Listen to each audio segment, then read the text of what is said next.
Okay, so we're out here today in our deer bed area that I had just cut about 2 to 3 weeks ago now.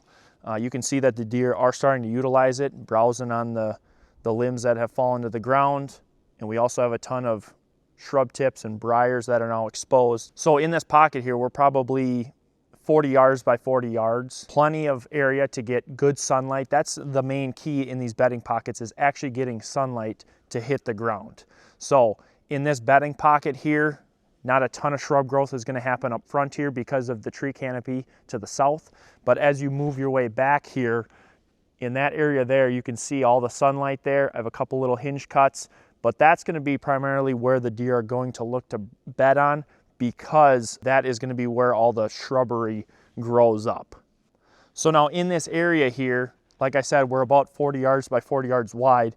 We're going to come in here in the spring, after spring green up happens, around the middle of May, and we're going to be planting random cuttings throughout here to promote the new shrub growth and to get that exponential growth in here, because we want Silky Dogwood and Red Osier Dogwood found in here, where on our property they're mostly in the swamp area. So I want to draw more deer to these bedding pockets by adding shrubs that they want to browse on year round. So in here I'm looking for any areas that are going to get direct sunlight to the ground, and in these little pockets here that are kind of naturally protected from these limbs that have fallen down from these big trees, is I'm going to probably plant 3 to 4 cuttings, and we're going to use 2-foot cuttings, the Silky Dogwood, the Dappled Willow, some Silky Willows to add structure in here, and then like I said, the Red Osier Dogwood as well.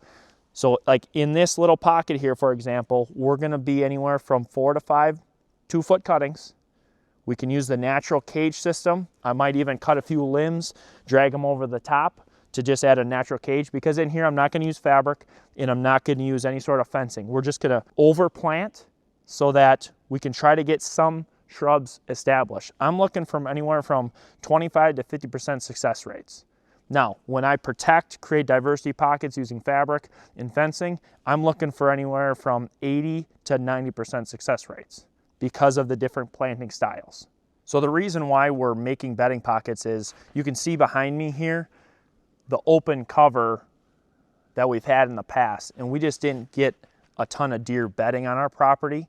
And what happens is, if you can't get deer bedding on your property and they're bedding on your neighbors, what's going to happen is deer are bedded up there, even though you got great food, okay, they're traveling during the daylight through your neighbor's property, and then finally right before dark is when you get that little window of deer movement, where if we can enhance this, get more bedding on our property, plus with the good food plots up front, now I can control that deer movement to where they're bedding here throughout the day.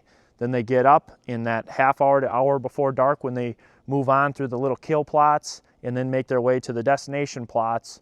Now I can hunt those direct movements instead of banking on them crossing over from the neighbors. So throughout our 40 acres of woods here, we're making from anywhere from 40-yard pockets to 80 to 100-yard pockets, depending on the tree canopies, okay, because the main goal is to get sunlight to the ground, because that is going to promote the new shrub tips. You're going to get tons of new growth from these shrubs, and that's what deer need to bed and browse on throughout their day. That's the 2 feedings that they need, is the browse in their bedding areas. So just to recap, in these bedding pockets, we're looking for sunlight to hit the ground.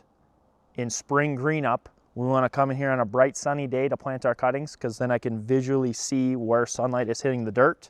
I'm looking to plant anywhere from 25 to 50 cuttings per pocket here. I want to overplant, because I am not caging these. I'm not using fabric. It's going to be battling the other shrubs, weeds, grasses, and then I'm going to drag some of these limbs from these trees I had knocked down over the top of them to create that natural cage for 1 to 2 growing seasons. After that, the shrubs should be big enough to withstand the deer pressure, and then that natural little cage will be decomposed in the dirt.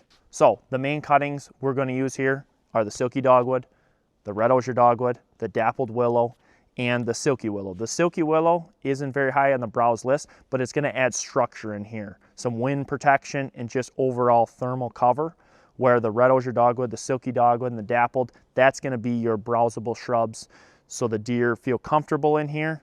They want to bed in here during the daylight hours.